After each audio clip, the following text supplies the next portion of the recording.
Afternoon all. Afternoon. Afternoon.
How many are we expecting, Ben? I should think we're getting nearly there now, are we? Yeah, I think everyone who's confirmed their attendance is here. So I think we're... Let's crack on. Good. Okay, we've got lots to do. So, yes, welcome everybody. Thank you very much. Lovely to see good attendance. And yeah, we have got an awful lot to get through today. And some of the items that might be quite chunky, I've only got 10 minutes for. So I will tell you at the beginning how long you've got. And I would ask you to be reasonably accurate with your timings. Otherwise, we're going to run into a train crash towards the end of the meeting, as we've got three external people who kindly agreed to come and talk to us. So I want to give them the time that they need to do their presentation. And we were a little bit fast last time as well. So it's good there's so much on, but it does make for a challenging meeting, doesn't it? So hopefully you're all awake and ready for a breakneck ride now. Ben, have we got any apologies for attendance? Yes, I've received apologies from Stephen Barker, Councillor Byford, Councillor Ross Shaw, Mark Robson, and Marie Gilliolly. Okay, thank you. And I'm also noting that it's Liz Towns-Andrews' last meeting, I think, Liz. Although I don't think you'll be very far away, so I'm hoping that we can still call on you from time to time. But many thanks for the great service that you've given over the last years. You've been associated with this committee for quite a while, as well as being the main person on it for the last little bit too. So thanks for that, and we'll see you around, I'm sure. Any declarations of disclosable pecuniary interest from anyone?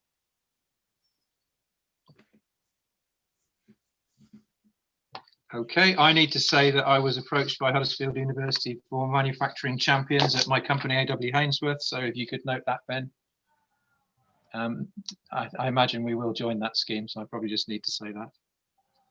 I don't believe we've got any exempt information today, so I don't think there's any need to talk about exclusion of anybody. And people should note that we are on YouTube, live custom streaming at the moment. Does anybody have any remarks about the last set of minutes?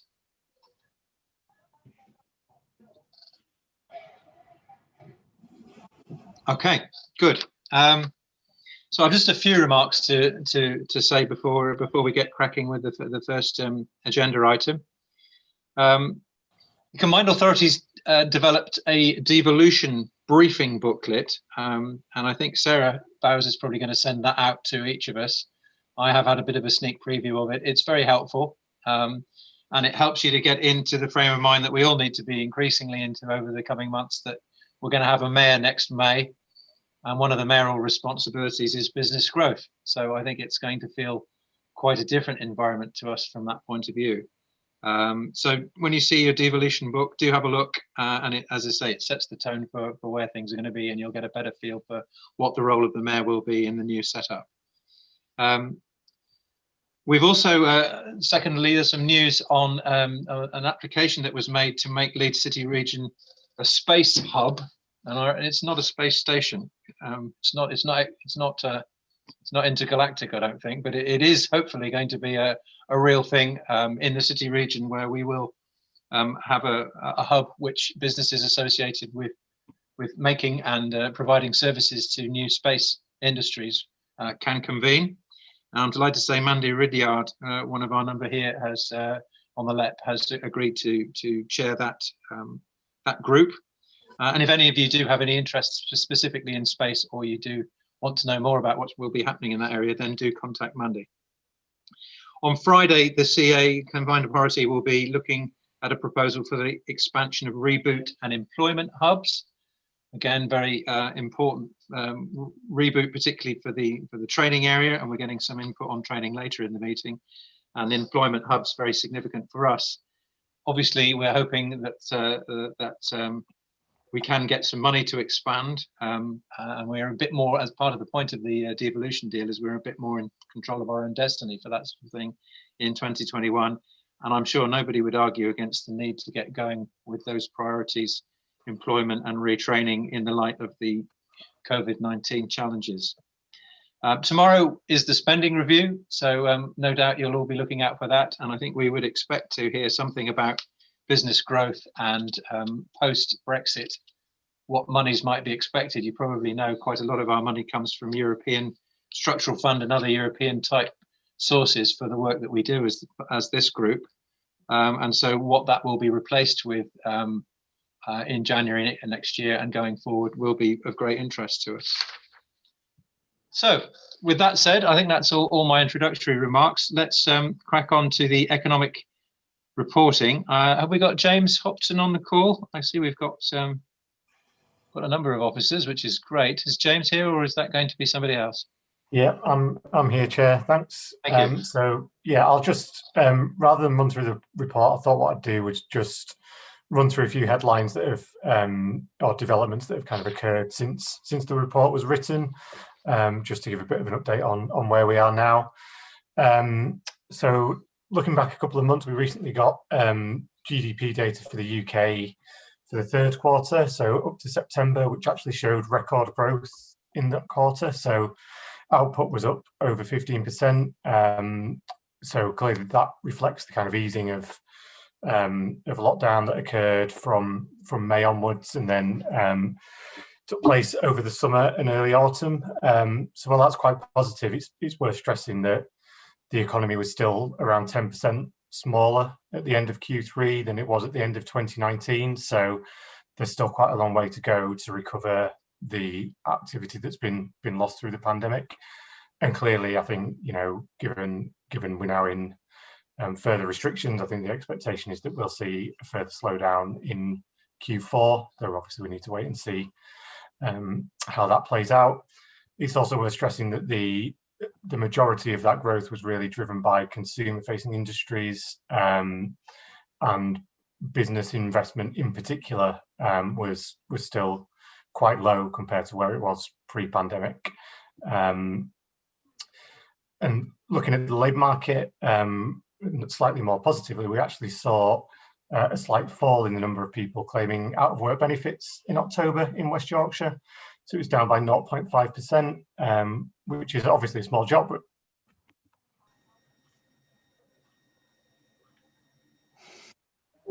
yeah, we've lost James temporarily, I think.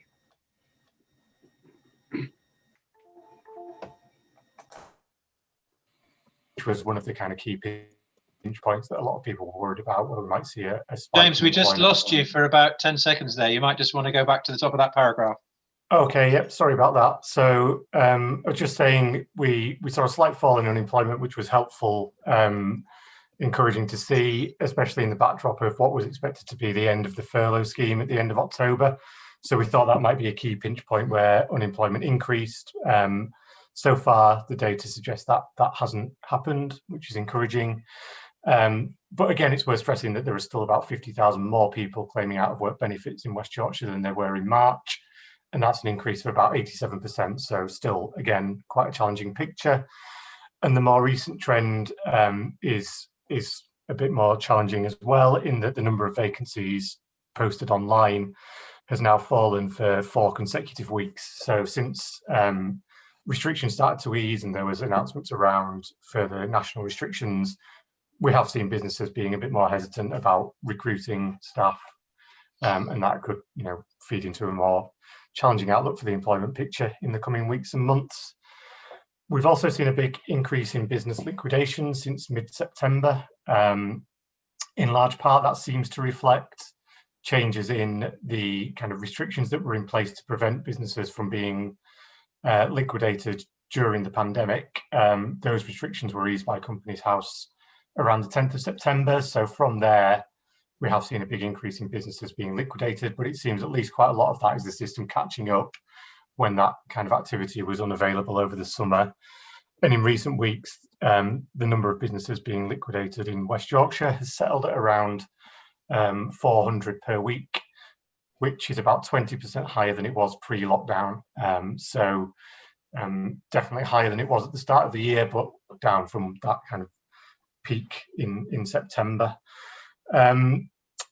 And we're seeing that increasingly, at least in the early part of November, focused on industries such as retail, personal services such as hairdressers and those kind of things, and business administration, which includes things like recruitment and other kind of business-to-business services. But there are still kind of challenges across the board. It's still quite early for us to really see the impact of the national restrictions that are in place currently in terms of the impact on the economy. But I think a few things that we have seen so far is quite a big fall in the number of people entering town and city centres in West Yorkshire, which you might expect given the close down in retail and hospitality industries. So that does seem to be affecting how people are moving around and the activities that they're undertaking. And anecdotally from businesses, we're hearing that, as you'd expect, consumer-facing businesses are seeing the impact of that in particular, but also businesses who supply into those, particularly around food and drink, events industries, and those kind of things. So, some challenges across those sectors. Businesses are also seemingly increasing their use of the furlough scheme again in response to those restrictions, though not in the same level that we saw in the spring so far, at least. And the growth managers who are obviously out there speaking to businesses regularly have flagged up a number of examples to us of where the support that's on offer is helping businesses to avoid redundancies and keep people in work. So that's definitely positive, although there are also other examples of businesses who say that they're concerned that that type of support won't necessarily enable them to keep everyone in work and keep things moving, given the kind of impact on cash flow and their reserves that they've already taken over the past 6 months. And I think so. Those are the kind of main challenges that businesses continue to flag up to us. I think increasingly Brexit is also on the horizon for businesses as well. although quite a few seem to think that they've kind of done the necessary preparations and are kind of on top of where they need to be. But as with the kind of last deadlines around Brexit, there are certainly examples of businesses who maybe need to be giving this a bit more consideration as well. So that's kind of a quick overview from me, Chair, but happy to take any questions if needed, or pick that up later. Good. Are there any questions for James? I can possibly see you raise a hand. Yes, Amir, I can see you, and anybody else, please put in the chat. Nice to see you, Amir. Yeah, thank you, Andrew. It's good to be well and back again. It was just the point around new business startups and the new bank accounts, and whether that was a proxy measure of new accounts. And I was really surprised to see how low West Yorkshire was, and in fact even what the Leeds City region is compared to the rest of the UK. And one, is it accurate to say that it's a proxy of startups? Because I'm starting up another company and I'm having a lot of trouble getting a bank account, but we've registered the company, so I'm not sure whether that is the case. And then the other thing was that if we do know that there are new businesses starting up, do we know what tax codes they are in, and do we have an understanding of what sectors the new businesses are opening up in our region? Good. So two questions there. Maybe James, if you've got some answers, that would be good. And maybe Simon Wright might like to comment as well after James. And I'll come to Brian. Yes. Over to you. Yeah. So just to pick up those points specifically, I think it's a fair point about how well it works as a proxy at the moment. We've had this data for probably more than 10 years now, and I think it's always been a pretty good kind of proxy for business startup activity. But I think at the panel's last meeting, there was some discussion about how easy it was for businesses to open new accounts at the moment. And it sounds from your experience, I mean, that's still the case. So I think it's definitely a flag that we need to raise around data at the moment, that it maybe isn't capturing as much activity as we might normally expect it to. With the point around, I don't think we get tax codes as such, but we can see the sectors that these new businesses are registering in. I don't have a breakdown of that to hand, but I can pull something together and send it round by email after the meeting. Okay, thank you. Yeah. Simon, did you want to say something? Yeah, apologies, Andrew, just trying to come off mute. So I think it comes back to, I know we touched on this at previous meetings, and from a banking point of view, I know the focus has very much been across sort of most of the banking community around supporting existing customers, especially around bounce back loans and coronavirus business interruption loans. I think, I mean, to your point around sort of new accounts, I would have expected if you've already got relationships with existing banks, that there wouldn't be that problem with opening up a new account. But I think there is the ongoing engagement with all the banks and the local authority as well through the combined meeting, probably one that needs to be sort of addressed through that and see what is available, because as I say, there should be the ability to open up new accounts, especially if you are an existing customer. So from that side of things. Okay, good. Thank you, Simon. Will Roebuck, could you put yourself on mute, please? Your mic's just picking up quite a bit, and it's giving us some interference. So if you could put yourself on, thank you, Will. Brian, to you, and then to Kirsten.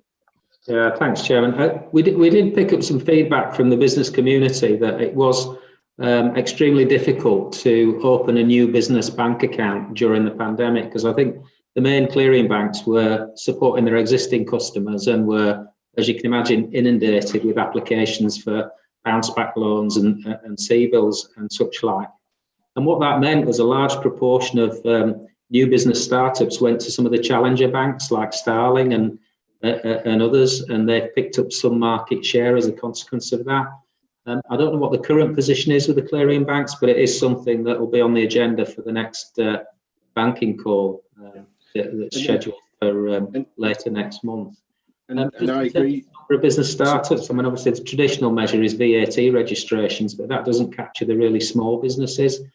And with regards to sectoral breakdown, I'm sure that we can provide that data and we can revert back. Yeah, well, it would be good to have that. That would be helpful. Thanks. Sorry, Yes.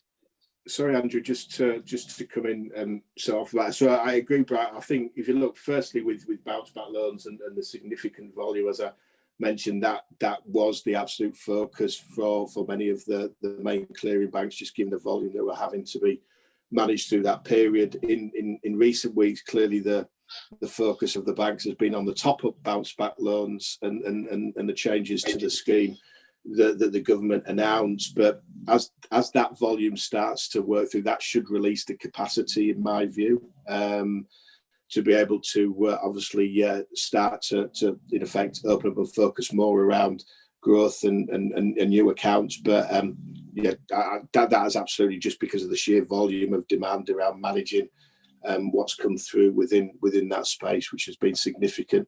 On first look, the top up bounce back loans hasn't been to the same volume. I think all the banks would probably say that. So that probably sort of supports the point around you would hope that backlog would work itself through and you would see in effect that market opening back up again, Brian. Let's hope so. Okay, thanks. I'm disturbed that we're doing worse in Yorkshire than the national picture. That doesn't quite being answered really at the moment, but I guess we'll find out when some analysis is available. About Kirsten, to you.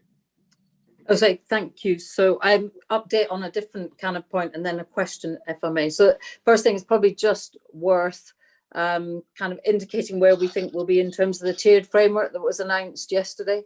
So whilst we won't know until Thursday, in all probability, despite the very significant decline in infection rates, we will all in West Yorkshire be placed into tier 3.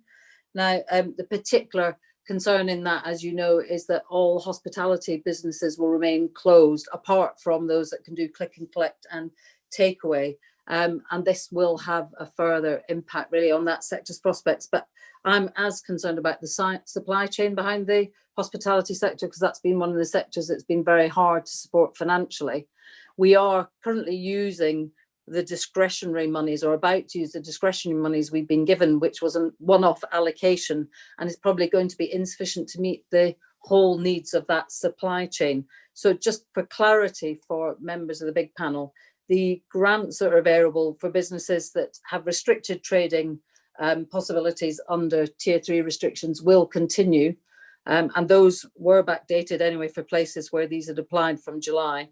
And the grants for businesses that have to close will continue, but the discretionary grants won't continue. So I think the first thing we will be doing, and it would be helpful to have the business voice in that, is lobbying hard for an extension of the discretionary allocation of monies, because we can see real potential for kind of collapse of businesses in the near term. The second thing that would be really helpful if there was a business voice around is for an early review of tiered status, because at the moment the indications are that it will be put on a fortnightly cycle, but that the first review won't happen until after Christmas. Now, with infection levels dropping quite fast in some parts of West Yorkshire, there is a real concern that if we don't get a review this side of Christmas, that just extends the misery, and that we will have lower infection rates in some places that are in tier 2, further disadvantaging our businesses. So if it was possible for the business community to lobby on both those fronts, that would be very welcome. The second question I was just going to ask was, absolutely welcome, kind of some of the stats indicating there's been a slowdown on unemployment, though we also see fewer vacancies and the startup issues we've just been discussing. But I did want to just ask about the particular demographics of our claimant count, because my understanding is the increase is very significantly about young people and their prospects, which is also related to the sectors they're employed in. And I just think we need to be sighted on and aware of that in terms of the lost potential of those young people and some of the recovery work that we want to do. Okay, good. Thanks, Kirsten. I think, Brian, you were raising a hand there. Perhaps you have an answer there. Yeah, well, yeah, I mean, both points, really. I mean, the first one was the hospitality sector. 17% of the businesses in West Yorkshire in the hospitality sector are at serious risk of insolvency. And that equates to 2,600 businesses. Nationally, the figures that the sector were talking about in terms of liquidations was around 660 hospitality businesses going to the wall. And of course, there is a link in terms of the unemployment count and the fact that many young people are employed in these sectors. So young people between 16 and 24 are hardest hit. If you look at the national figures, those that are in employment fell by 174,000 to 3.5 million.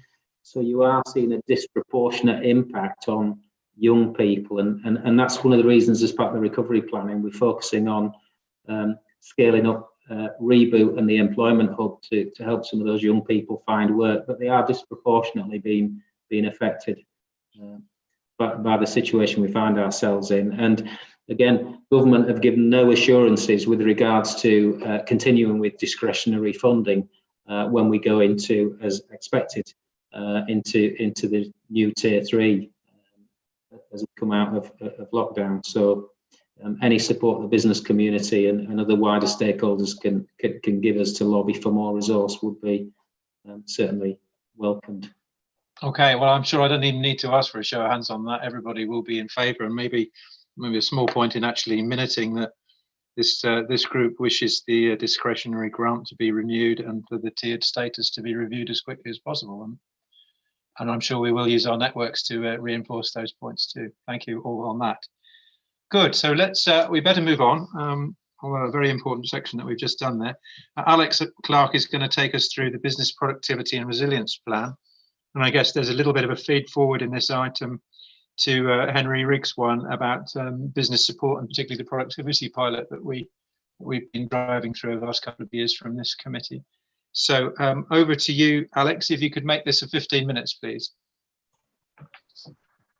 Yes, thanks, Andrew. I will endeavour to be quick and hopefully take the paper as mostly read, so that we don't need to cover too much of that. But just to introduce myself, just in case colleagues don't know who I am. So I'm Alex Clark. I'm the Policy Manager for Business Growth and Resilience at the Combined Authority and the LEP. And kind of this item is really just to get some initial reflections, thoughts, and hopefully the endorsement of the panel to take forward a piece of policy work looking at our kind of business productivity and resilience plan. So just in terms of background to that, many of you on the panel were involved in our work in developing industrial strategy that has kind of, to a certain extent, hit the rocks in terms of kind of government's preoccupation with other things, and it's not quite clear what the future for local industrial strategies are, but that does create a slight gap for us in terms of our strategic economic framework, particularly around those long-term productivity issues, of which I know this panel has often kind of voiced its concern and interest in that topic. So the aim of this piece of work really is not to necessarily reinvent so much of the wheel. There's a lot of good work that was done in that local industrial strategy development, but to really take that on within the current context. So obviously, the panel's also been involved in the economic recovery plan, which I think covers a lot of that business resilience, particularly over the short term, but perhaps doesn't have that focus on what we already knew were some of the long-term productivity issues facing the city region. So this is really to focus explicitly on that element. So in terms of some of the initial work that we've done, just to kind of frame this, obviously all of this needs to take place within the context of kind of the immediate issues that are facing businesses at the moment. So obviously economic recovery from COVID being one, and the EU transition being the other. That offers obviously opportunities for businesses, but also challenges. So whatever we do needs to start within that context. It also then needs to fit within kind of our wider suite, I guess, of business-facing policy. So obviously we'll be talking later on the agenda about the innovation framework, because obviously a clear link between productivity and innovation, and also employment and skills plan refresh, which is planned for next year. These three things are really kind of, I guess, our triumvirate of business-facing policy. So it's important that they speak to one another, and then obviously it'd be important that it connects to our wider regional priorities. So as a combined authority and LEP, boosting productivity is one of our strategic priorities, but so is supporting clean growth and enabling inclusive growth. So whatever we do in this space around business productivity resilience needs to make sure that it it aligns also with those wider regional priorities, which I'm sure we can do going forward. In terms of kind of where we've placed this then in terms of our early thinking, it's really to focus on firm level productivity and resilience. So those things that make a difference at the firm level.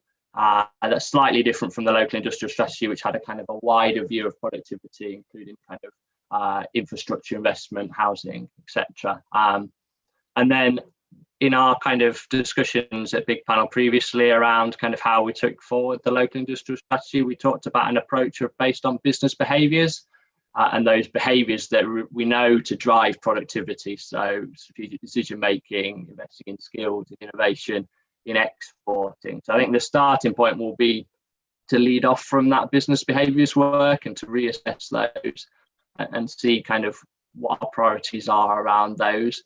But I think we probably also, and this is a question, I guess, for the panel, we also need to be cognizant of those wider structural issues that are long-term challenges for our productivity. So the fact that we do lack in some of kind of higher productivity sectors or higher productivity businesses within the region. And as a result of that, we have what they call kind of a long tail of low productivity in the business space, particularly in non-tradable sectors. So the extent to which we kind of go between the business behaviours and the structural issues is one that I'd welcome feedback on. So in terms of kind of next steps on this, as I say, this is very much the first step in what will hopefully be a developing piece of work, and look to coming back to the Big Panel in February with some greater thinking and some draft priorities for discussion. But would welcome any initial feedback.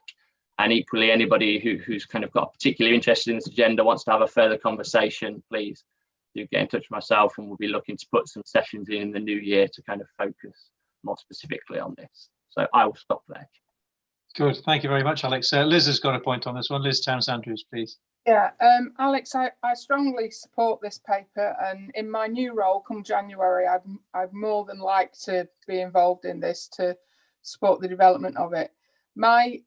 The point I raised about the diagram that's in there, for me, there's one thing that's missing, and it's about organisational resilience and really about mental health and well-being and the impact that absenteeism and sickness of individuals have. That is a major impactor on organisational resilience and productivity, and I think it wouldn't be appropriate to have a plan without some consideration of that. And it may be that the Inclusive Growth Panel might have input into that in some way. But one area, and there's some really good background information about all of that.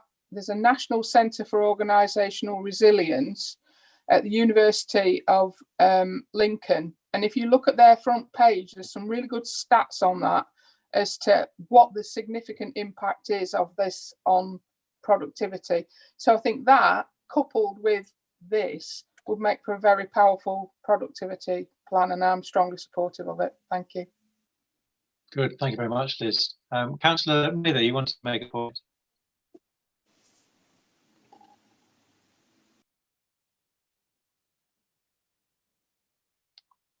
Brian, if you're ready to speak. I'm not. Yeah, just to pick up the point about mental health and the impact on productivity. There was a Deloitte's research report published earlier this year that said mental health costs the economy £6 billion a year, and that for every pound that a business spends on supporting employees with mental health issues, they get a £5 return.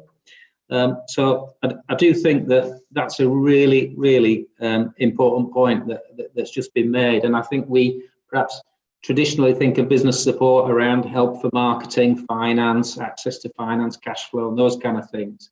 And maybe we need to be a little bit more creative and a bit more innovative in terms of offering specialist support like access to mental health first aid training for key workers in small and medium-sized businesses that don't have the resources of larger organisations, and fully support that.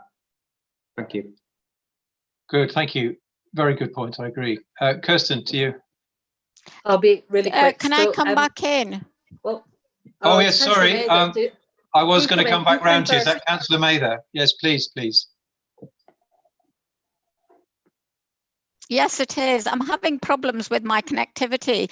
I just wanted to roll it back by saying I'm not sure that it's helpful to have a separate productivity plan.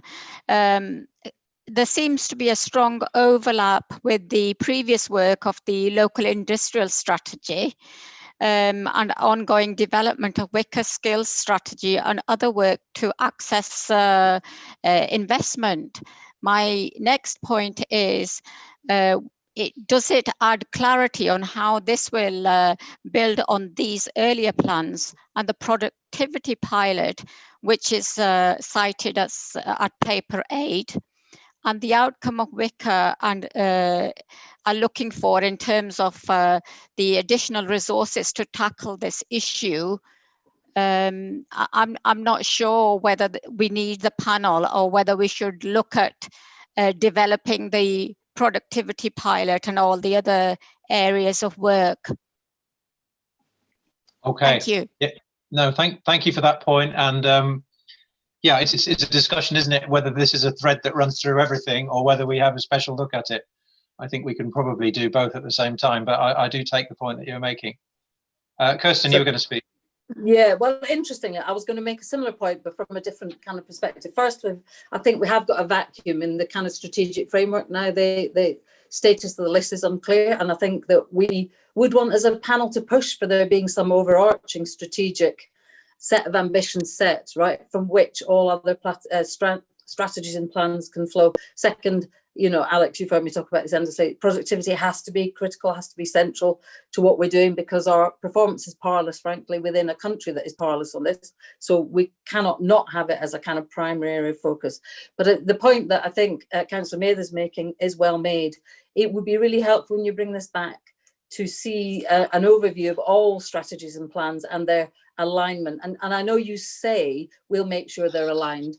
In practice, you know, that's not that easy. And we are in danger of drowning in strategies and plans, because we've got the work on smart businesses that Andrew is doing. We've got the digital strategy that my board oversees. We've got the innovation plan that is coming now. Then you've got clean growth and inclusive growth. And actually, you know, I think that we're in danger of dissipating effort and focus. So we do need a coherent hierarchy of strategies and plans, and to know where the overlaps are and how we forward them. And I kind of, you know, coming down to, I think it's really helpful what you said about coming down to company level kind of operations and kind of behaviours, because in that there, you know, there are real concerns about nonetheless about R&D, deployment of capital, you know, risk and ambition, you know, risk appetite and overall ambition. And those are things we really do still need to grapple with, but they are also related to the infrastructure questions that you've raised, aren't they? So I just think when it comes back, help us to answer some of these challenges. So we make sure we got it well grounded, well focused, the specific interventions we know will start to shift the dial, because, you know, I feel responsible here. We've worked on this for 10 years. We haven't shifted the dial. So we need to know what will be different this time. Okay, good. Brian, you put a point in the chat room. Perhaps that's what you wanted to say. Any other points that people want to put into the virtual room now for Alex? Okay, good. Thank you very much indeed. Sorry, Andrew, it's Mike. Just to add to what Kirsten's just been saying, you said it much more eloquently than I did, but I do feel that sometimes we're great at making plans and not that good at doing stuff. And you know, we need to bring productivity runs through everything that I read over 2 years on this. And honestly, the amount of things we've actually done to do anything about it, not much.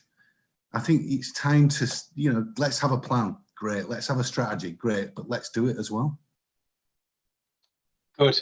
Okay. Well, that's a good call to arms. Yes. And Brian saying also, you know, kind of a similar point, saying that we're long on the what and short on the how, and that's probably right. And then people are talking about dials as well, so maybe a little bit more focus on measurable outcomes as well would be a push from this group, I'm sure. Okay, thank you very much, Alex. Let's now move on to Henry. Henry's going to take us through the general business support update, particularly busy at the moment with the COVID-19 response. But we've also got something that dear to our hearts on this panel, the productivity pilot, where we're going to get the feedback from the first one, although the second one is also in train as well now, probably having finished its first stage. But let's hear how we got on with the first one and what the conclusions from that are. Over to you, please, Henry. Thank you, Andrew. Good afternoon, everybody. Again, I'll take the business support update paper as read by panel members. There's a lot of detail in there in terms of activity that's been taking place, predominantly in response to the impact on businesses of COVID, working closely with public and private sector partners, particularly the local authorities.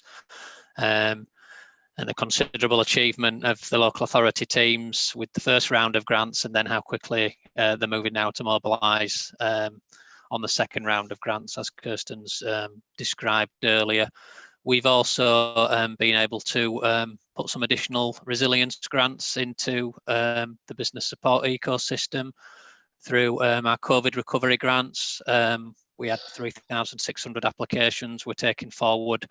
That was across West and North Yorkshire. We're taking forward about 1,500 of those now in West Yorkshire by being able to put some additional capital local growth deal money into the schemes. Most of those businesses are in retail, hospitality and leisure, and are very small businesses, micro and small businesses, and they'll be putting in place measures to help them to build resilience and hopefully move forward. Likewise, we're doing the same thing with the digital resilience vouchers, supporting businesses who need to invest further amounts in ICT equipment to enable them to work more effectively from home. And linked to that, something that I know this panel and the digital panel that Kirsten chairs, and this is something that's been raised on several occasions. We have now got a cybersecurity support program in place for small businesses to give them help and support and advice to make sure that they can operate safely and securely. We're also working with our two chambers in the FSB to support businesses to join those membership organisations for a 12-month period, new members, and again picking up on the mental health and the well-being point. That was an important part of the package of support that those organisations can provide people running businesses at the moment. So a lot of work going on. Still continue to be very busy on the gateway, very busy with the growth managers. Still seeing some growth coming through. Still seeing some businesses, quite a number of businesses, still investing in capital equipment and looking to increase employment and improve productivity. So there are some positives, but overall, really, it is obviously a very challenging time for people involved in business support. Just conscious of the probably that's to just another couple of quick things, please, Andrew. Sorry, I meant to mention before I pass on to colleagues from Leeds, Beckett and Huddersfield. Our new strategic business growth programme at 2.15 there is now up and running with Oxford Innovations as our delivery partner, and that'll be providing support for up to 500 SMEs over the next period, with a blended package of support focused on coaching, leadership and management, access to finance, a peer-to-peer element as well. And we're also delivering in partnership with Leeds University Business School a peer learning network with some government funding. So we've got 3 cohorts of businesses going through that programme at the moment. A quick shout out that Circular Yorkshire has been taking place during November, a whole series of events linked to the circular economy, and that links into the work that we're doing on Rebiz. I'll pause to see if there's any questions on any of that, Chair, if that's okay, just before I pass on to our guests who are going to talk in more detail about the productivity pilot, the first phase of the productivity pilot. Yes, good. Okay, thanks. Just while we wait to see whether anyone wants to raise a hand, I had a question about Brexit. I believe there was some late money that's come in on Brexit, and it would be wrong to have a meeting at this point in the proceedings and not even refer to it, I think. Yeah, I think we were going to get chance, hopefully, to pick that up in the trade and investment item. But yes, I can fill in the detail there. We have, as a city region, been allocated just over £80,000 to help prepare businesses and respond to the end of the transition period at the end of next month. That is funding that we can use through to the end of March. So we'll be looking to put in to bolster the capacity of our response and advisory teams to help businesses with any particular challenges there. Okay, thank you, Henry. Brian, yes, please. It's just a quick point on Brexit. Henry's absolutely right. We've had confirmation of just over 80,000, which is actually derisory from government, considering the scale of the challenge and the sheer volume of inquiries that are coming in through the chambers and through elsewhere for help with Brexit. We have gone back and we have asked for some additional resource, and there's a strong probability that we will be successful in securing some additional funding. If we are successful, then we'd be looking to invite proposals from the chambers and other colleagues across the region to provide specialist support to help some businesses with some of the Brexit challenges. Thank you. Okay, good. Thank you. I don't think we've got Sandy on the call today, but that would certainly be yeah, Sandy. Oh, yes, I can see her. I've got you now, Sandy. Good, thank you. Amir, you wanted to speak. Yeah, thank you, Andrew. I was just going to say, I was surprised that it was saying that the take-up of LEP support for clean growth and innovation has gone down, given that that's obviously a key area of priority. And I wondered to what extent all the, there's an amazing array of offers there and an amazing sort of series of support packages available. But to what extent are they all reliant upon the end business owner themselves initiating the request? And to what extent can we be targeting accountants, for example, so that there's almost a dedicated place where somebody who can give that information to their clients, as opposed to waiting for that individual business to approach the LEP. But is there an intermediary, and to what extent can we create a platform for those intermediaries to really be well informed on all the different things that are available and how they can pass the right information to the right person and actually sort of do some of that signposting, just because if we're losing sort of key areas that we're trying to target. So I think Henry, that's do you a want to really speak good. to that? Yes, please. Yeah, we do a lot of that. We could definitely do more. So if anyone's got any recommendations for people who are good intermediaries and have got good access to client bases, we're more than happy to engage. We've got something called the Professional Perspective Network, which is mostly accountants and legal practices. So we use and banks actually and other providers of funding to businesses. So we use them as a route to market. But we would always be interested in discussing with anyone who's got access to a client base how we can get that message out. With the COVID recovery grants, we did go through consultants and accountancy practices, and that did certainly help us to get access to applicants. Probably not the type of applicants that we've engaged with previously, both in terms of size, location, and sector. So the majority of those, like I say, those 3,600 applications were not the sort of businesses that the LEP has been typically able to engage with before, because we've not had an offer, and those grants were also 100% funding, so there was no match required from businesses either, and there wasn't the retail business-to-business restrictions that also have made it harder for us to engage with certain businesses in the past. Okay, good. It's really heartening to hear that, and thank you very much for that feedback. And this is really a call to arms for anybody on the call, that if you are part of networks that can help with this work, please be in touch with Henry and get somebody from the city region to come and speak to them. Virtual meetings are happening all the time, aren't they? And anything that can get the message out would be good. Andrew, could I just come back on that? Just at one point, was that when I was looking at Bradford, for example, there's I think around 100 accountants. What would it take to actually contact every single one of them, actually have something directly that we can put to them as a proposition, and actually be a very, almost sort of take it as a very interventionist approach from our side, so we're not waiting for them to ask for it. We're actually going to them to, and because I think that would get us access to an incredible amount of businesses, and probably a lot of hard to reach businesses that wouldn't ordinarily come in. And when we come back to that inclusive growth issue, I think those are the ones that are hard to get. And so I almost feel like it does need an intervention from our side to actually sort of go in there and actually approach it sort of strategically, I think. Good. Yeah, I agree. Is that something we might do, Henry?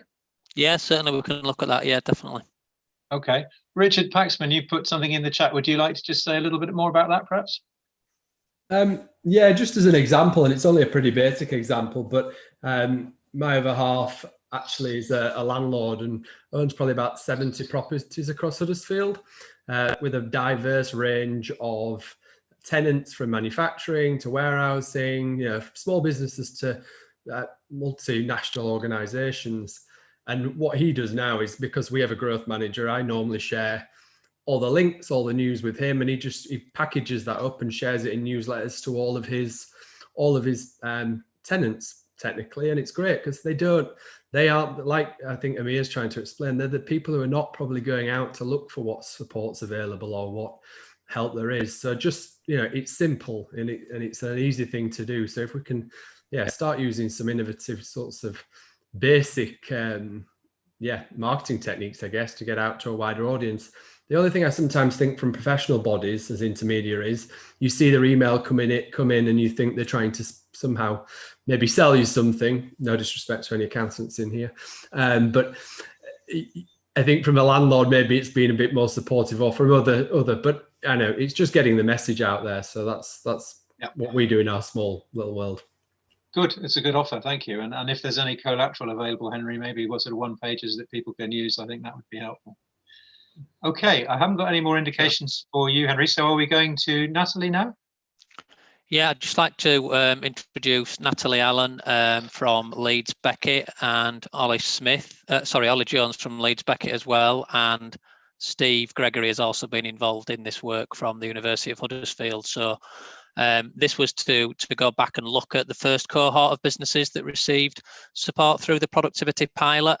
And just to remind you that we also obviously have the second cohort as well, and we'll be doing something with them next year, just in terms of assessing where they are, and a lot of the findings and learnings from this first cohort we've taken forward into the second one. But yeah, I'll pass over to Natalie. Thank you.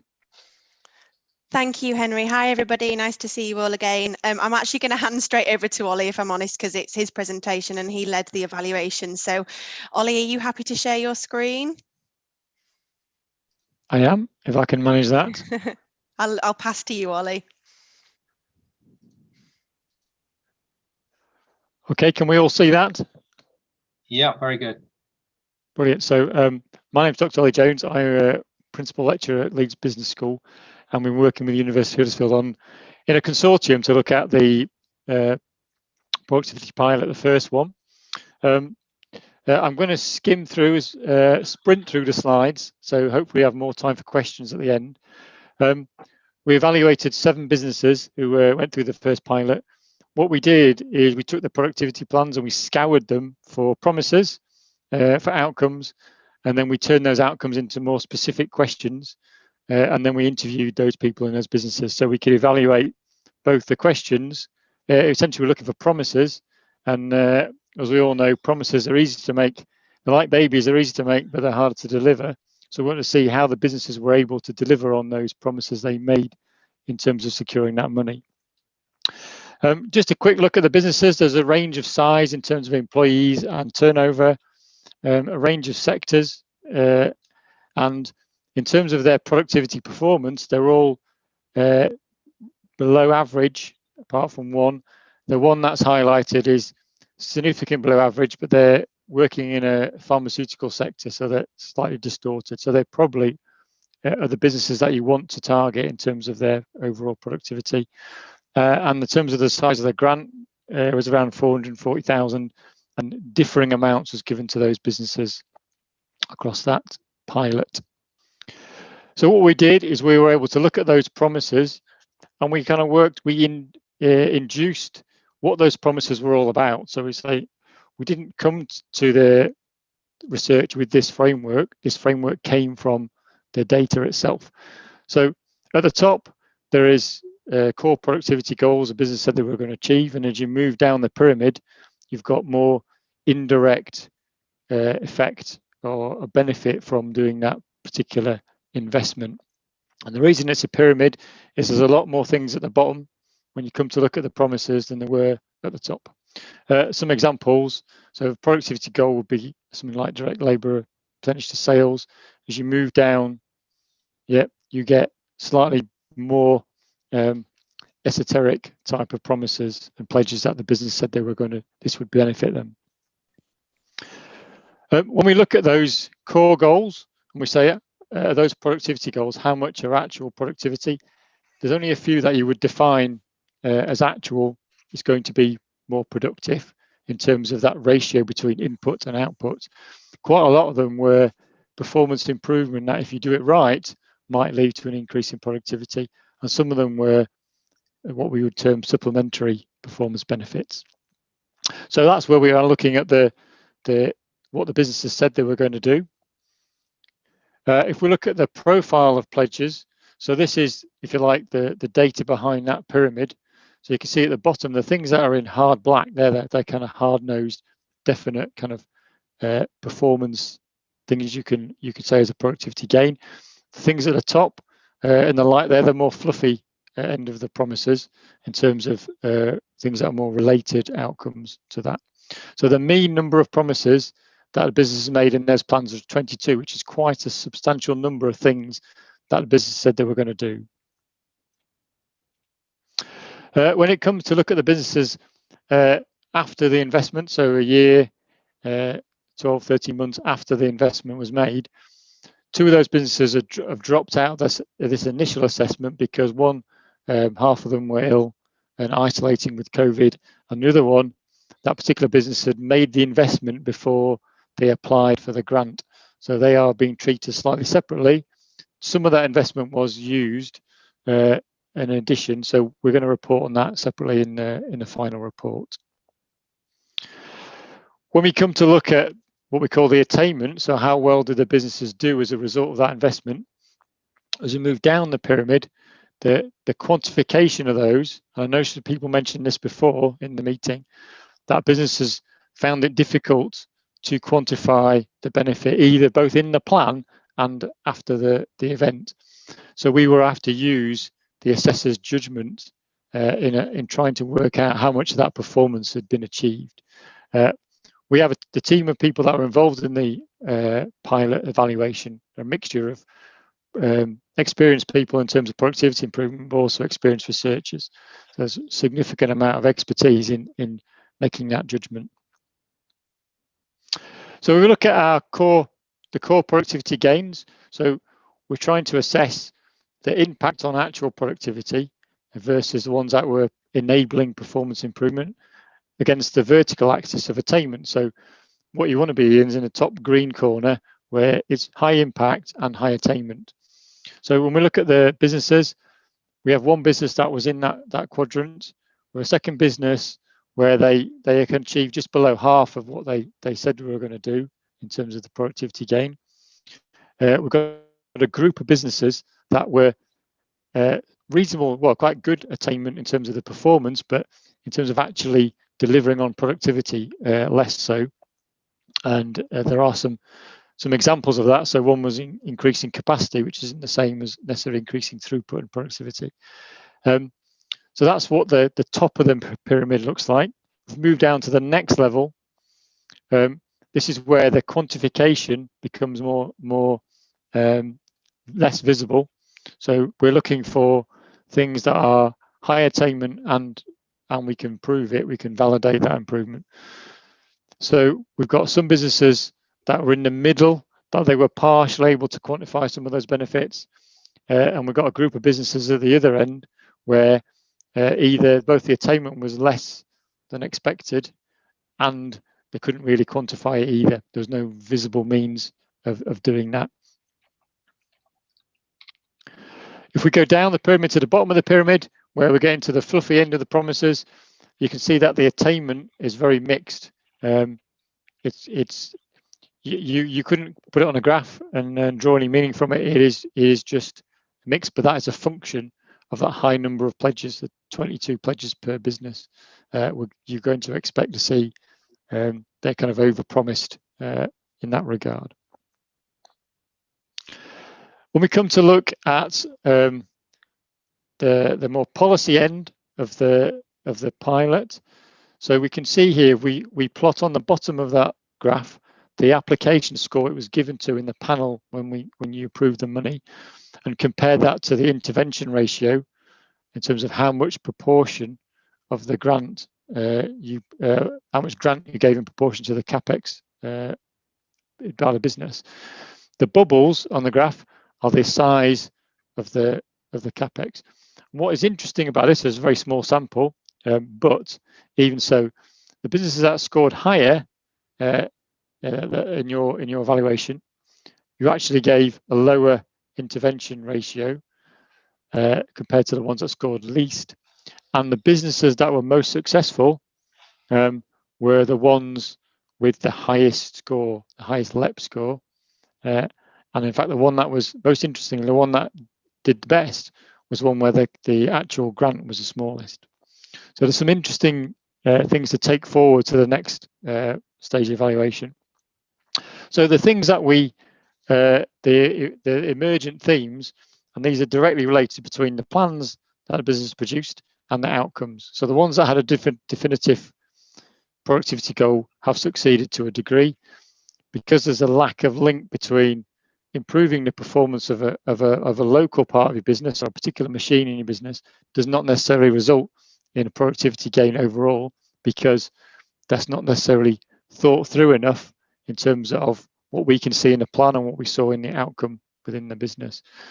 High number of pledges means that you're not going to achieve them, and there's a sense that they were saying lots of things, good things were going to happen in order to secure that grant, rather than it being a coherent plan, and a significant issue with quantification of some of those benefits. What we want to see, I think, moving forward, from our point of view as evaluation team, is that rather than a pyramid, more of a diamond, so that you can focus in the middle of that diamond on the performance improvement, but how that's going to link to productivity gain, and reduce the amount of affordance of business to elaborate to help them focus a little bit more. What we can see, if you look at the bottom of that chart, there's a little people on there, the businesses, where we see them in the scale of moving towards progress in productivity. So having the ability to do something very quickly, or ability to do more of something, capacity or performance, in a local way, you've got to develop the aptitude to make that happen in your business as an overall system, in terms of actually achieving that in a holistic sense. And to actually achieve productivity, you've either got to grow your business or you've got to reduce the inputs. And there's issues there for the big panel to think about in terms of what that really means, and how do you balance the need for employment versus the need for productivity growth. So our overall recommendations are to leverage the plan to use the opportunity of providing funding, because money doesn't buy you happiness, but it buys you leverage to help that business implement and actualize those productivity. Improve the format, and some of those things that Henry's already done already in the second phase of the pilot. Provide some support to businesses, both during the application process, but also afterwards, to help them make sure they can actually make those productivity gains. To have more of a star chamber for reviewing the applications in more detail in terms of productivity, and use the LEP panel for more of a policy review to look at leveraging the funding, use a more discriminating scoring system, and kind of like trust your system that you've got, because it is discriminating in terms of the higher performing businesses, and think about giving more money, less money, to more businesses, if that makes sense. And also think about the release, the release of funds versus the ratio, what you provide up front and what you provide afterwards. And finally, we would hope that when you look at the next pilot, that you start the evaluation a little bit earlier. And people mentioned congruence of strategies early on in the meeting. So we think there is a clear alignment to other programs, for example, the Manufacturing Champions program. Okay, I'll stop there, and hopefully I've kept the time, Chair. Yeah, that's good. Thank you. And really great to see, a proper analysis of what's gone on. Very enlightening, isn't it? And good to hear Henry say earlier that we're already incorporating that into some of the stuff that's getting done with the second tranche of money. Peter O'Brien was saying, could we have the slides, please? I guess lots of people would like to see those. So if you're happy to share those with us, that would be good. Yeah, Henry's got those already, so he can share them directly. Fine. Does anybody have any comments or want to ask any questions at this point? I've got Stephen Gavery waving. Yeah. Good afternoon. Yeah, we've been working with Ollie, Natalie on this project, and from my background in manufacturing, productivity isn't a new thing. Been around years. Toyota in I guess it's the 60s, but Ollie will maybe correct me if it was the 50s. Did a lot of lean manufacturing, and that's what manufacturing in this country has been based on ever since. And there's not a lot of anything new. There's a shed load of common sense that needs applying, I think. And I think what we found, so we're running the Champions project with these high growth businesses. It's about selecting the right KPIs for your business model. So knowing what to measure in your business to get the right growth or productivity improvement is quite critical, and which is what me and Ollie have been talking about.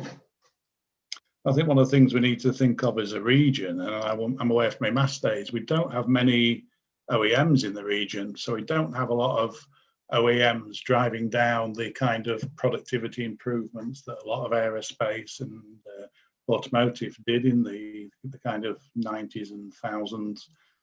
So I think, we need to think about that. And another thing around manufacturing in West Yorkshire is we are quite a spread of sectors. If you go to other areas of the country, there are specific sectors that stand out. And, having worked with Henry for a few years, we know the quote is we're good at most things, but we don't have a specific sector, a specific speciality. So for me, what we found in this Champions project, we're running productivity improvements are achieved by someone actually sat with a business, questioning, mentoring, holding the hands to actually make it happen. A lot of the systems like Six Sigma, OEE, 5S are already there in Lean. What we need to do is educate people, leadership, people development, and the cultural stuff. So that's just my piece, I wanted to say. Very good. I'll certainly echo that, and Stephen's referring there to some of the work that's going on in the Made Smarter board, which we'll report at during next year, and that, some of that sitting with companies stuff is starting to happen, again, pretty much at the pilot stage now, but we're hoping for maybe some more substantial money to go into that, and I do think that will be a way of really leveraging this up and having some good articulation around the successes that we've had and understanding that we have of how to improve productivity, particularly increasing business management skill level to do it well, has got to be one of the key things that we push as this team. Okay, thank you very much for that one. Let's move on to the next item. We've got trade and investment. I don't think David's on the call, is he? Or is somebody else going to speak for David? Brian's going to do it. Thank you. Yeah, we've got apologies from David, and I'm pleased to say the reason we've got apologies is because he's dealing with an inward investment inquiry, and I'd probably like to kick off on that one. We've had some really, on a more positive note, we've had some really strong inward investment inquiries. 3 in particular that look like they're going to land, which is really, really positive, particularly with all the uncertainties we've got with the pandemic and Brexit and everything else. One particular investment could be potentially bigger than Channel 4. It's in cybersecurity. It's potentially huge. And we've got a number of others as well in the pipeline that we're working on. So some really positive news in terms of the inward investment pipeline. So I'm really pleased to update colleagues on that. We touched on Brexit. Brexit is a concern, and obviously I'm conscious of the fact that within the business support gateway, we've had an increased number of inquiries for businesses asking for help. And I know from listening to the chambers, they've seen a huge increase in businesses calling for advice and support. I noticed somebody put in the chat that they were able to secure a grant from HMRC. I did mention the 80k that we'd secured. We're hoping to push that up to nearer 200,000, and ideally we want to be able to offer some kind of technical support line. Although we would act as a broker, referring through to sources of specialist support. And I guess the other approach that we're looking at the moment is whether or not we could get intermediaries and professional bodies to offer some pro bono support, because we in the height of the pandemic, we launched a mentoring scheme, and we were successful at getting a number of large intermediary firms offering a few hours free support to businesses that were in crisis. So that's another area that we're exploring. But the big challenge is around Brexit, concerns over border delays, specialist legal advice, and of course, what's happened is the government have ramped up all the "Are you ready for Brexit" advertising campaign and such like. So the expectations have been increased, but actually, when they want an answer to a technical question, they're not able to find it easily. And I don't know if Sandy from the Chamber might want to come in and just give the views from the business community, but it's certainly something that we need to be looking to support. Okay, good. Thank you, Brian.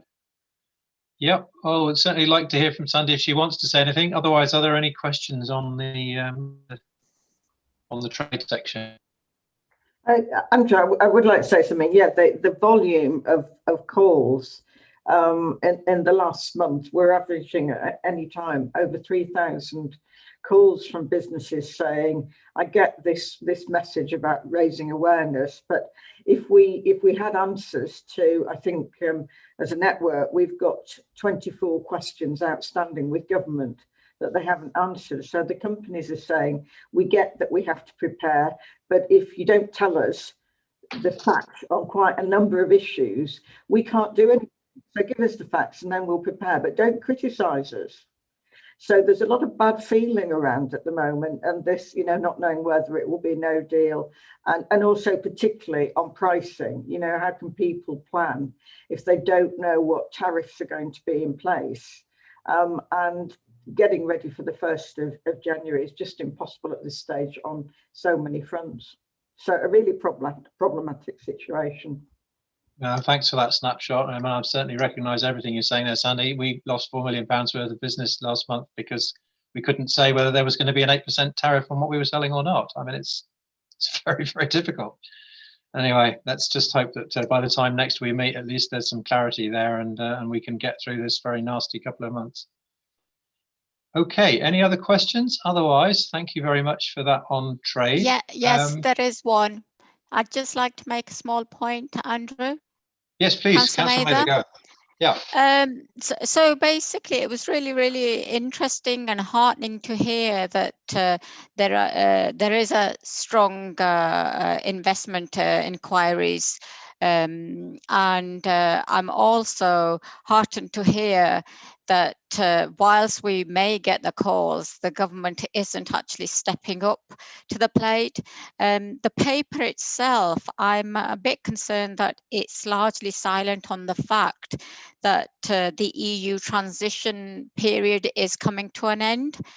But I do have one suggestion to make. Whilst we're having these increased inquiries, how about producing a dashboard to highlight performance in this area? Thank you. Okay, do you want to respond to that, Brian? It's certainly a reasonable question.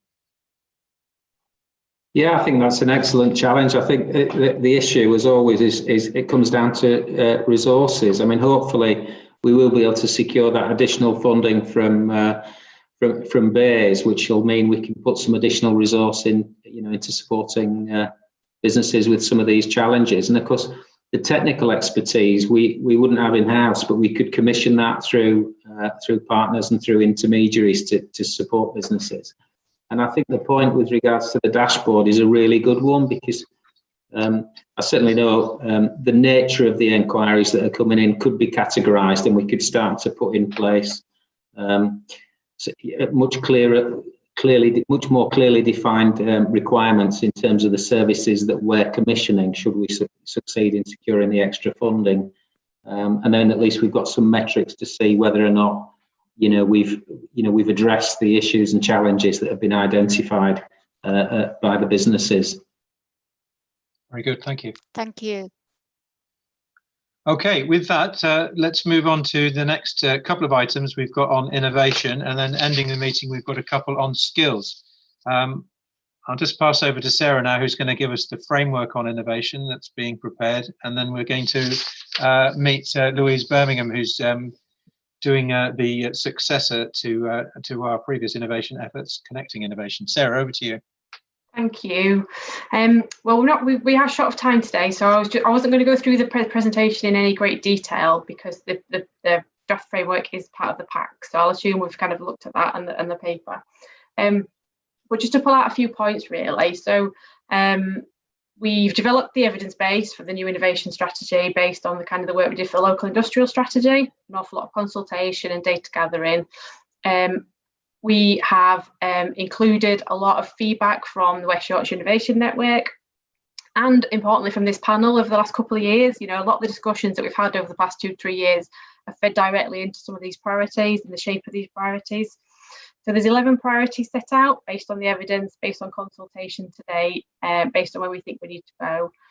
So I'd really open it up for any comments and feedback at this point, as to whether there's any red flags there, anything missing, anything that needs to be in there that isn't in there currently.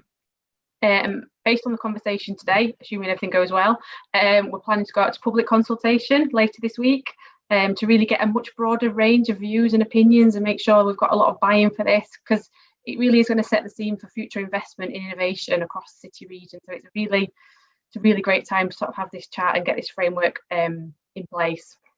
So I'll open it up for any kind of comments or feedback at this point. Good. Yep. Hopefully people did have a chance to have a look through that. Certainly our priorities slide with your description and the 11 points on it, it's very nice to see that laid out. And interesting that we want to put on it number 2 as health tech. It's quite a big play. People have said that we've got sectors all over the place, and it's difficult to see the wood for the trees perhaps in West Yorkshire, but we are nailing if we go with these priorities, we're nailing our colours to the mast really, with that being particularly important. So I mean, I'm personally very aligned with that. I see the benefit of it, and I'm aware of the strength in that sector. Guess what, Richard's nodding, so that's good. But if anybody does want to disagree with that or feels that that's inappropriate, then this is a very good moment to do so. Andrew, can I come in there? Yes, you can. It would be helpful to clarify why health tech is singled out as a sector priority, and it may be the right thing to do, but it'd be just helpful to understand the rationale. Yep, no, that's fine. So there is a much bigger pack of papers which has the evidence base behind it, which we didn't circulate because it does go into a lot of detail. But basically, through the industrial strategy consultation, in terms of the sectors of the economy that have the biggest number of employment and the kind of the growth for potential growth, that the health sector has got a significant opportunity. We've obviously got a massive digital sector in Leeds City region. We've got the assets in terms of the NHS across the region, got a strong industry base in terms of health tech businesses. We've got a really strong academic base, and in terms of bringing all that together in terms of for a cluster, it seems to be the right one. And what we were kind of trying to tease out through this, prioritizing this one sector over all other ones in terms of innovation, was to sort of see what we could achieve by focusing efforts in this one sector as a bit of a proof of concept for treating potentially other sectors with the same kind of level of attention. So there is a rationale behind it, and so hopefully that's reassuring. Sarah, do you want to say a moment about the LAHP, which I've learned a little bit about, but maybe new to this group? Yeah, so I think part of the challenge with health tech particularly is it's very fragmented across the region, and in fact we've not actually got an agreed definition of what we mean by health tech across the region. So some people talk about med tech, some people talk about digital health. Going back to the strengths of the sector across the region, we've got a really strong medtech centre in Leeds, but also digital health, really strong clusters across Kirklees, Bradford and Calderdale. and bringing those all together. Now we've got lots of different partnerships, so the ASHN, the Leeds Academic Health Partnership, and various other kind of organisations. And part of this work is around bringing them together in some kind of coherent narrative story, what we're trying to do, what's our ambition in this space. So the Leeds Academic Health Partnership, which Andrew's just referred to, has recently got a new director, Liz Mears, and she's very keen that we build on the Leeds City Region Health Tech MOU to really start to make some dents into this kind of sector and that kind of innovation-led growth around health tech in the region. Good, thank you. Any other questions at this point? Can I come back? Yes, certainly. That's really helpful, because, you know, sometimes you think sitting outside Leeds that, you know, we don't matter. And it's useful to have that kind of rationale, and also to flag up that we may have the Health Innovation Centre, which Huddersfield University is hoping to build at a new site they've recently acquired. So please keep us in mind outside Kirklees. We're doing some innovation, great innovation, not some, great innovation. Thank you. Absolutely, yeah. Good point. And I think it's nice, isn't it, that with health tech, it isn't just one part of the region that's affected. I think that's one of the reasons that it's good to see it there as up in lights. Okay. Well, thank you very much, Sarah. Shall we move on to Louise's bit now? So let me introduce Louise. I don't think you've been introduced to this group before, have you? Would you like to introduce yourself? Andrew, hi everybody. I'm Louise Birmingham. I'm the new Senior Service Manager for Innovation for the LEP. So I know some of you from previous roles, so it's nice to see you again. And those of you who don't know me, can I please just apologise in advance, because whenever I'm on stuff like this, I usually get disturbed by my dogs. So if a dog chorus suddenly kicks in, then sorry, it's either barking or snoring that happens. So yeah, just to give you a bit of background, I'm now on week 8 in this current role, which means that you probably know a bit more about my remit now at the moment than I do. But the whole point of this presentation, it's about an information presentation for you, really.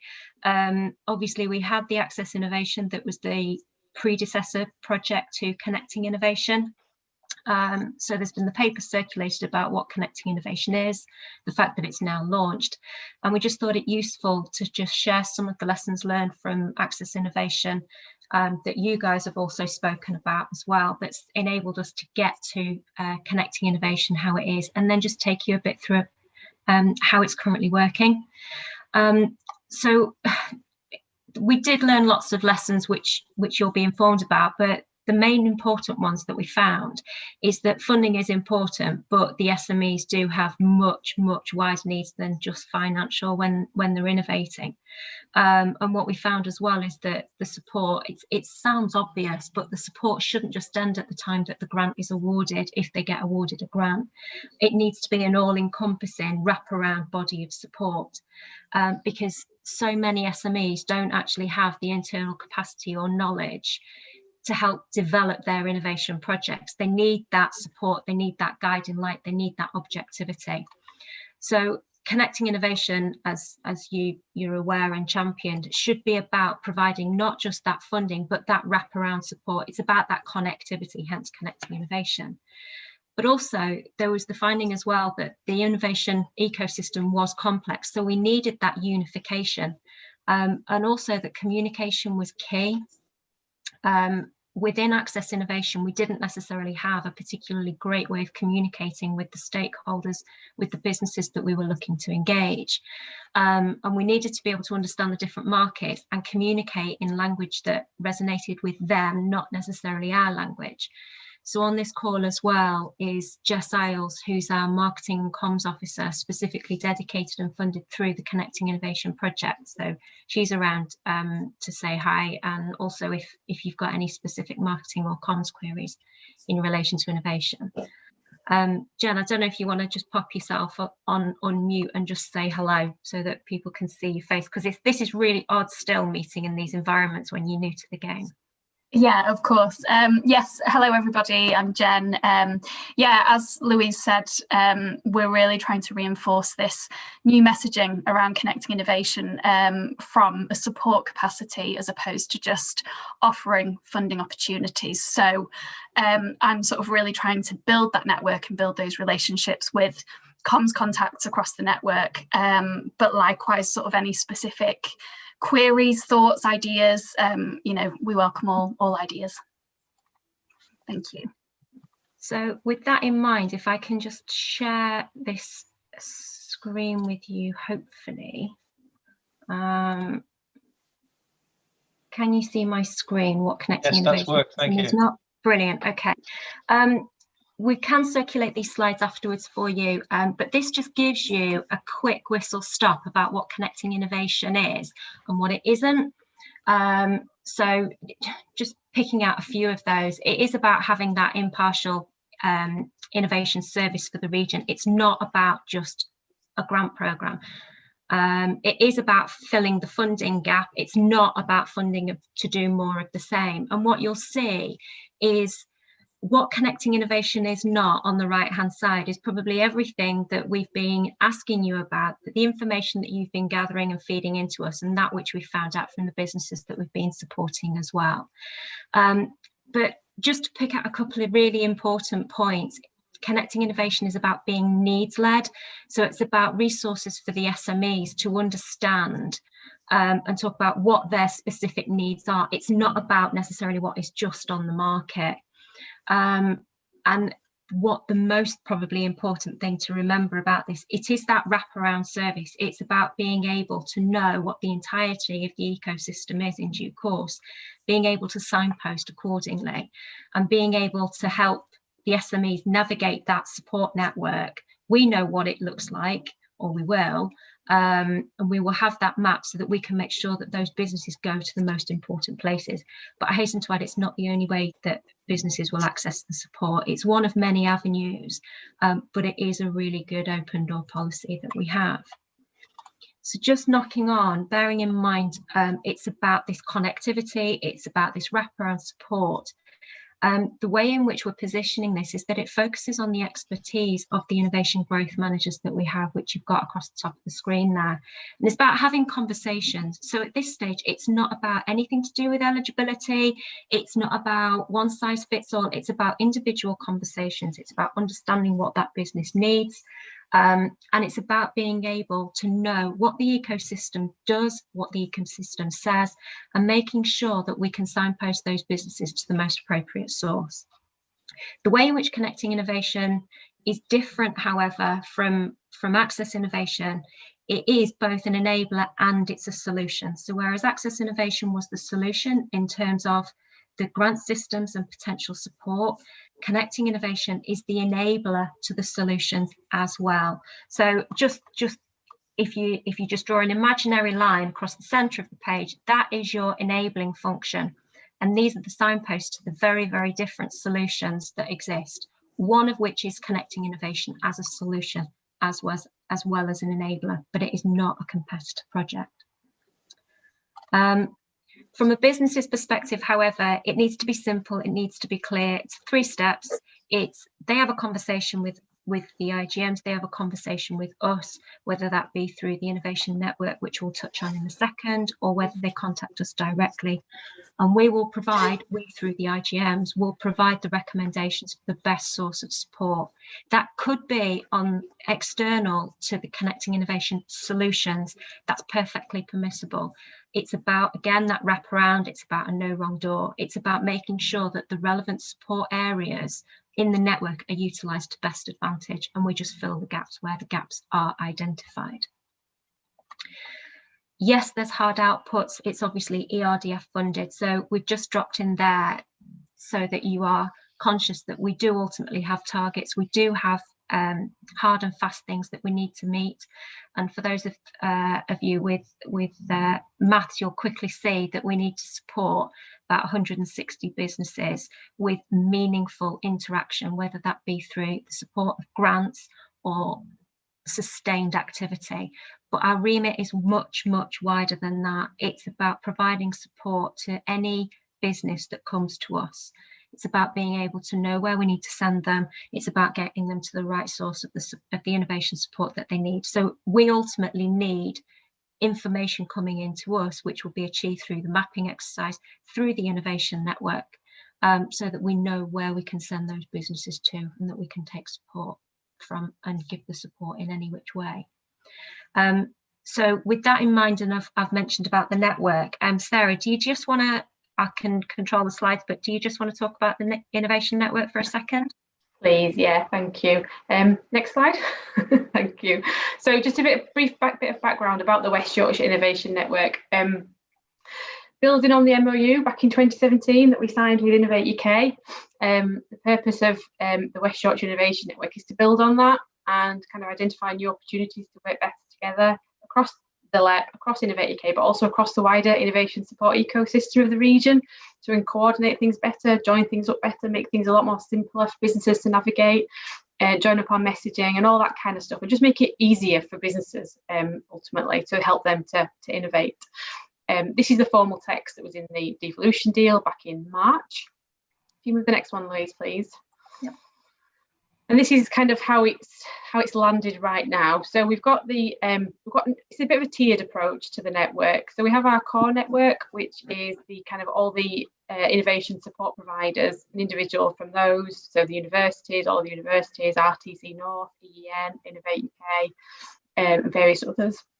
And that's about kind of setting the direction, how we're going to do things better together and how we're going to join up activity, whether that's joining up referrals, whether it's bidding into, competitions for funding and whatever it might be. How do we join up that activity better? Then we've got our operational network, which currently the only thing that's been established is the core network. That's up and running. We've met about 4 times now. The next stage is to set up the operational network, which will be a bit of a SME support network across innovation providers. So anybody who's interested in finding out more, sharing intel, sharing things about businesses and what's going on, that kind of thing. And it'd be a network of those kind of business support professionals. Then we've got our interested network, which will be more of the wider business support landscape, who maybe just want to know what's going on in the innovation support world and kind of link in. So that might be accountants and professional services who aren't core innovation support providers, but are part of that broader ecosystem of business support. And then we're getting into the business network. So what plans for the business network is around some kind of peer-to-peer network to support innovation.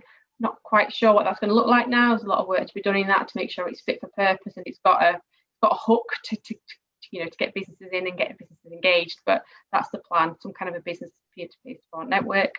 And then our last tier is the communications network, which is around making sure all the communications teams from all those innovation support agencies are joining up. We're putting out the same messages, we're kind of making it simpler and all that kind of stuff, which is where Jen's role really comes in. And all of this obviously feeds through into this panel, the Business Innovation and Growth panel, and is a core part of the Connecting Innovation offer. So it's early days, but we're making really good progress in terms of trying to bring partners together and do things. And one of the big things that we're looking at doing next year in terms of a bit of a splash is a week of innovation. So an innovation festival for 1 week in March, where we'll sort of set the platform, and then we'll ask our partners to run events as part of the week aligned to the innovation framework priorities. So it could be about investment, it could be about engagement with universities, it could be about finance, it could be about whatever it could be. But run a week of innovation activity to sort of raise the profile about innovation, shout more about the great stuff that's going on, and really start to inspire and incentivize. Hopefully do some stuff with young people as well to really kind of get a bit of a buzz going. And that's the network. Good. Okay, any comments on either aspect of that? Yes, Richard. I just want to congratulate you for putting it all together. I think it's excellent. It's a really complex sort of ecosystem to navigate, especially if you're a small business. So actually trying to do what you're wanting to achieve is, it's great. It will help lots of business, I think, and encourage more people to take advantage of what support's out there. So it's great stuff. Thank you. Well done. Sandy, you wanted to say something, I think? Yeah, I think it's a really good approach and very welcome. I just wonder about how much can be brought together, because we've already heard today about other things that are going to be taking place, and each of these organisations reach out to business, and I think I wonder whether it's realistic to sort of say, well, this network will be the network. You know, I'm involved with Nexus, and some of those things Nexus is doing itself. It's not going to hand them over, and it doesn't need to hand them over. So I think you've got to be sort of quite clever in how you pull things together without looking like you're taking over. Yeah, no, absolutely. It's about adding value, isn't it, to the, yeah. It is, and so the communications absolutely are vital for people to understand who's doing what where. And we've talked earlier, you know, Amir has a big thing about this, doesn't it? About, well, why can't you do it this way? It's really complicated, isn't it? Any of these, there are so many funded programs all wanting to talk to businesses, and there are overlaps. And I just think it'd be worth at the start of this trying to work out how to avoid the pitfalls. But really good news. Yeah, good. Neville Young, I've just seen in the chat room you asked to make a comment. I'm not sure whether that's still now, but you'd be very welcome to come in now if you like. Well, I'll chip in now anyway, but as I think I would have. But I was, again, just wanted to congratulate Sarah on the work she's done in this space. I work for an organisation, the HSN, that's funded partly by BEAS to support health tech innovation and its adoption into the system. We've sank about £500,000 into the Leeds City region over the last 2 years to support that agenda, and really pleased to see health tech really high up on the agenda of priorities in the region. Sarah, I just wonder how the funding that you've talked about and how you're shaping that and how that's going to have some focus on health tech in particular, because it's one of the areas we've really struggled to engage with, for various reasons in the region, about how we can maximize the support we're putting in and grow that from funding from other sources to really build on the great heritage we have in the city region around health tech. I think it goes back to that point about it being very fragmented at the minute, and the kind of the different activities, the different perspectives on health tech around the region. I'm just bringing that together in terms of a coherent narrative and a coherent story about what we're trying to do will put us in a great position for then seeking, further investment. And whether that's devolution funding, CA investment, share prosperity fund, whatever comes next, it'll set the foundations for what comes next. So it's a bit of a stepping stone. And just briefly, that follow up maybe to Louise about the Connecting Innovation Fund.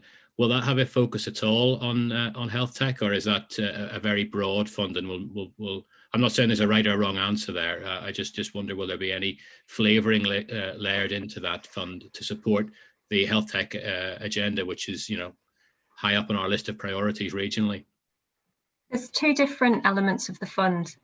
So there's a small scale fund which targets first stage collaborators, so businesses that haven't necessarily engaged in collaborative innovation before, and that's open to any sector. And then there's your game changers as well. So there's your high level innovation fund, so you're talking up to 100,000, but that does predominantly focus on three key areas, one of which being health tech. The other being industrial digitalisation and green economy.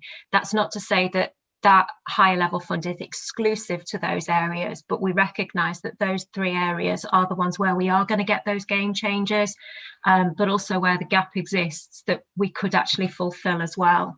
So yes, we are looking at health tech, but not exclusively. Thank you. Yeah, maybe Levi might like to add a little bit in a moment, but yeah, I'd like to comment that I think the fact that Louise is on the call here and that she's got a post and there's funding and there's money to go with advisors and everything. This is enormously positive in terms of what we've said regarding productivity, which is kind of part of the story too. That the actual having people and boots on the ground to go and talk to people and explain what's possible and really help the people who, the savvy people who know where to look and know where to ask, in a way where, I mean, it's good to help them, of course it is, but the ones who really need the leg up at the beginning, that's the most interesting bit really, where we can perhaps have the most impact. And the fact that we've got you, Louise, and the resources that come with you to do this is really excellent. Lee, yeah. Yeah, just going to say that, we're obviously very supportive of this from an Innovate UK perspective. The network, we're aligning our networks alongside it as well. And I think, building on what Sandy said, I think this isn't about, control. This is about operating as a network, and it's not going to be the network. There's going to be other networks as well, and there should be. And it's really about just, trying to get that system in place, and that's where Connecting Innovation comes in as well. And and providing that signposting, which I think sounds really good from an Innovate UK perspective, particularly alongside that sort of the knowledge transfer network, bringing our knowledge transfer managers into that, and being able to connect our services into Leeds City Region is really good. I think on the Innovate UK relationship within the framework, I think there's probably a few points that I don't know. I think I might pick up offline. Just things around shaping the national R&D play strategy. It's worth noting that's not an Innovate UK play strategy. It's a government play strategy. Obviously, we're very closely involved, and we'll be representing, or we'll be providing our insights into sort of innovation strengths from across the UK, and so yeah, a relationship there can help in terms of influencing that strategy. But I think it's making the case into BEIS directly is the best way to influence that. And I think also the levelling up agenda as well. We obviously have a role to play within that, but it's we're still a national agency, and we're still investing in the best ideas, no matter where they come from.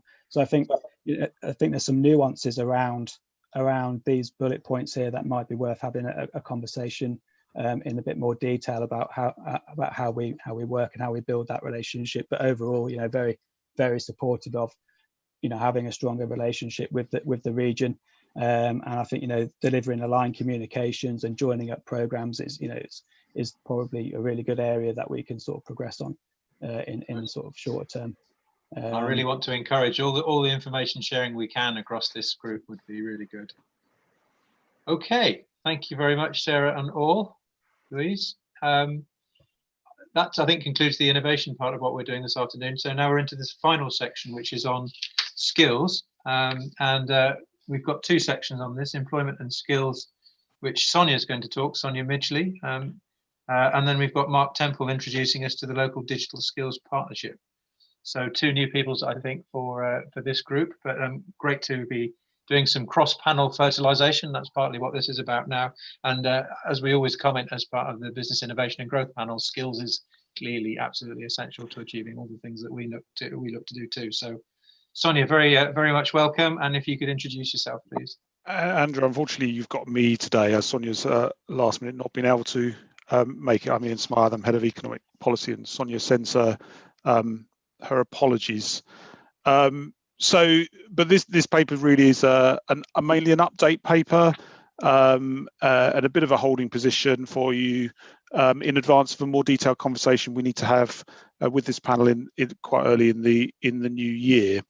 The Employment Skills Panel is in its role as the Skills Advisory Panel for the LEP has to have an employment skills plan. Our plan expires this year, and we've been progressing a new plan over the last 6 to 9 months or so. We've been out to had a consultation over the summer, and some of those key themes are summarised in the paper, and would welcome any feedback on those themes or any additional themes that you'd want to see considered when we do bring you a draft plan to consider. Kind of three things are causing us just to pause at the moment in developing this. Firstly, as detailed in the paper, there are a number of national policy announcements in progress at the moment. Those are summarised in the paper, and we're taking the opportunity to take stock of those and make sure we understand what they mean for our policy approach. Secondly, obviously the current crisis does fundamentally change some of the skills needs for the region, so we're making sure that we fully understand what those are, and it's just bringing together some new labour market data and information, so to make sure that feeds into the plan. And thirdly, as mentioned in the paper, and for the third time that you've heard said today, we have kind of taken a decision to move forward on how to move forward on the local industrial strategy in the absence of a firm plan from government about how they want us to proceed for that. We don't want to lose any of the information that this panel and all the panels work together to develop. So there was lots to say about skills and employment issues within the business ideas and people foundations of that local industrial strategy. So we're bringing that into the consideration as well. So the proposal is that we'd like to convene a joint workshop between the employment skills panel and this panel early in the new year. The other issue that we're just juggling with on timing, of course, is that right at the moment we want to be approving a plan. We'll probably be going into PERDA for the mayoral elections. So at the moment we're hoping to get a draft plan in place for February, and then it will probably be June when we get formal ratification of that plan at the combined authority and at LEP board. So happy to take any feedback at this stage. Otherwise, we will bring further information early in the new year. Okay, thank you, Ian. I think Councillor Mather wanted to make a remark. I just wanted to say that in Kirklees we have been involved and do agree the emerging priorities set out in paragraph 2.7. But I'd like to make two additional points. The first, to add retraining for the unemployed to support their re-entry to the labour market. And secondly, supporting companies to develop or upskill their existing workforce, including those in furlough. Thank you. Thank you. Good. Can I didn't see the adult education thing coming out very strongly in this paper that we've got here, Ian, but that's quite a significant change in terms of the mayoral responsibilities, and there's quite a big chunk of money that comes with that as well, isn't there? Yeah, yes, it does. And obviously the adult education, the employment skills panel are considering the adult education budget strategy that we have to have separately to that. The money is significant, but is for quite prescribed things. Many of the things that are already being kind of spent in place. So the amount of flexibility you have in the short term is relatively restricted. But yes, it's absolutely being factored into our wider plans. Okay, good.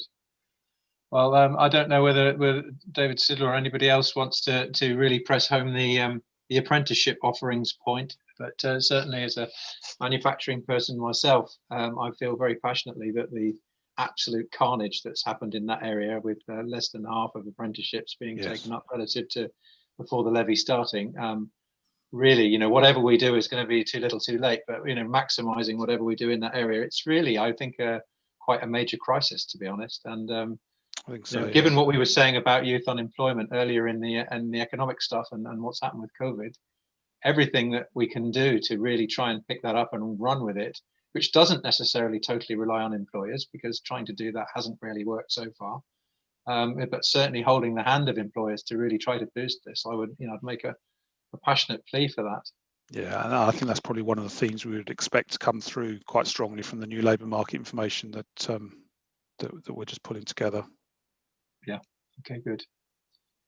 Any other questions for Ian, or any other remarks on the skills agenda that's outlined here?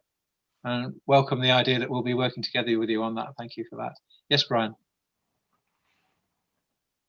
Just to mention on the apprenticeships and the apprenticeship levy, the CBI have been lobbying quite hard for the apprenticeship levy to become a skills levy that can be used to fund other forms of training as well, which I think, you know, if government listen to that and take it on board, I think that will be a really positive development.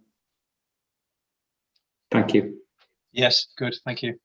Any other remarks? Otherwise, I think we can. Yes. Okay. Let's. Thank you for that, Ian. Let's move on now to our final item, which is to introduce Mark Temple. I think he did say hello last time, but he's going to say a little bit more this time about the local digital skills partnership.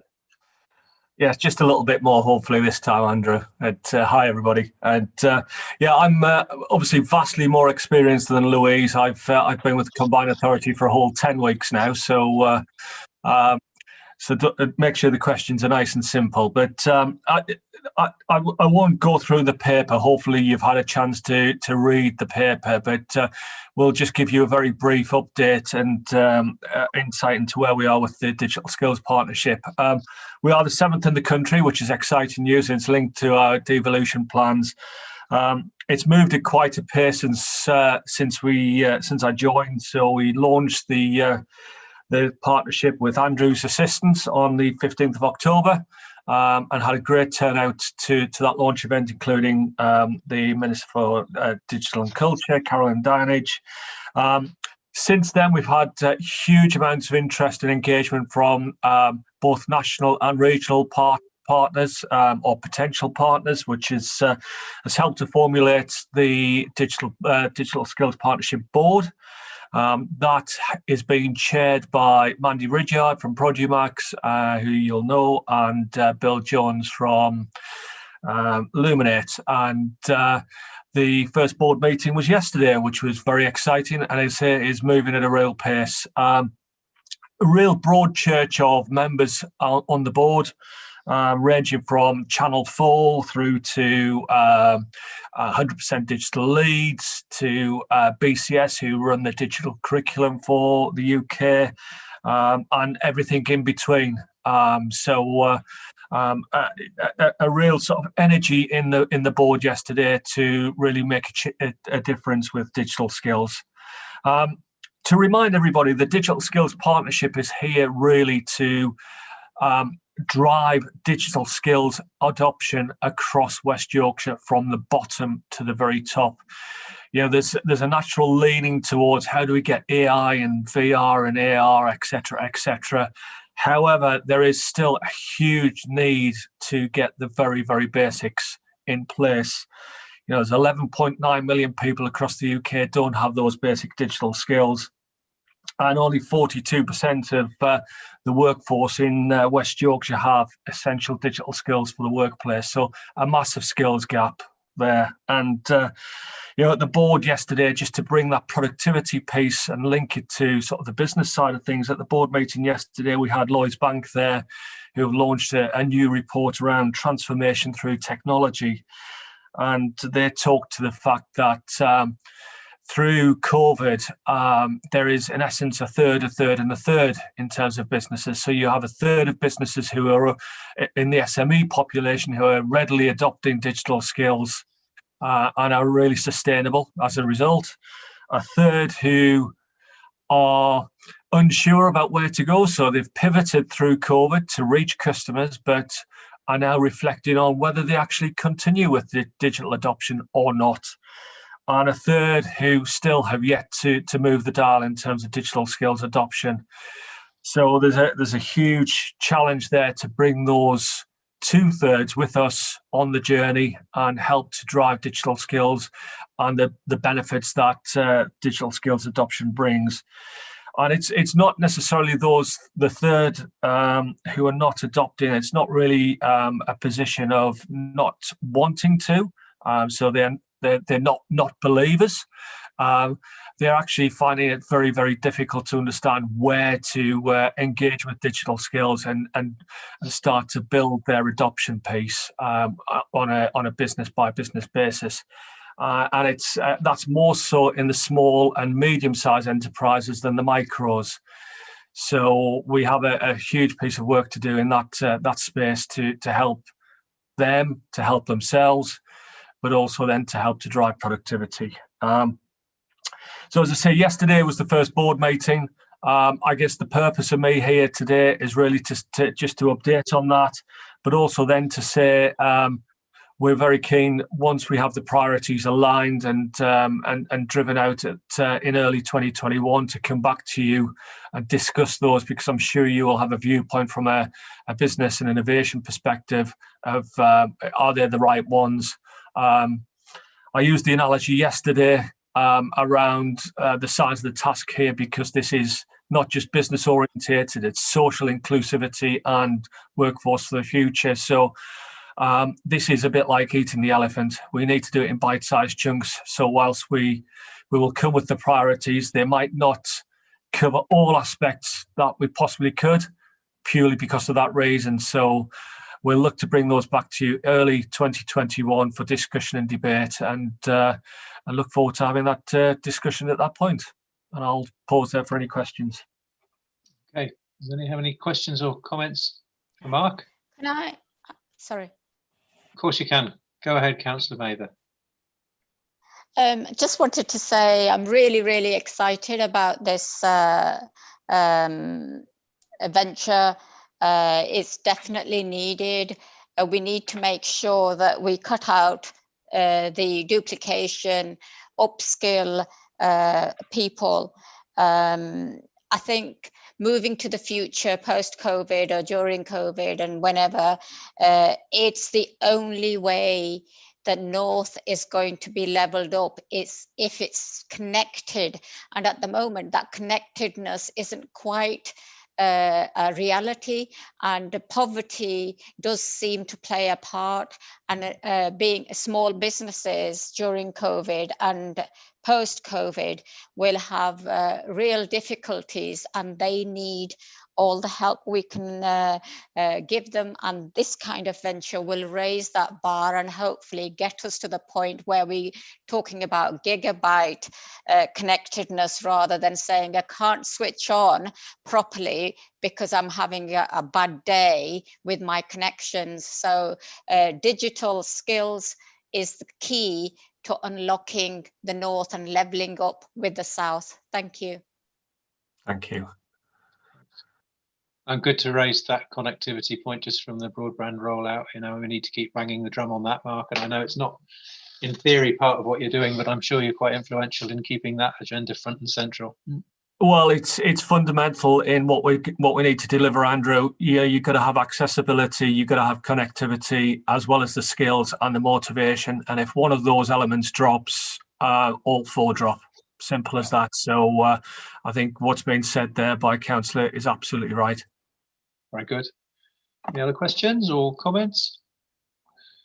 I'd just like to say, Mark, that you know, we're grateful that you've been already part of the Made Smarter board, and from the point of view of this innovation and growth panel here as well, the members of the panel need to be aware that, you know, you're very plugged into that, and the digital stuff around Industry 4.0 automation and generally being smarter about how we work in the manufacturing sector particularly is one of the things that you're going to be pushing, and I'm sure, you know, certainly Made Smarter board will continue to hear about that, but that's maybe stuff that we could bring to this board too as of general interest.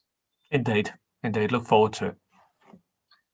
Okay, well, with that, I would like to thank you all for a very solid 2 hours. Thanks for your efforts and your involvement, and I think this is our last meeting of this year, so I'm going to be the first person I've heard say that I wish you all the best for the next season.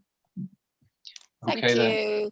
then. See you all. Bye, everyone. Stay safe. Thank you, Chairman. Thank you. Yeah, thanks very much. Bye, everyone. Bye.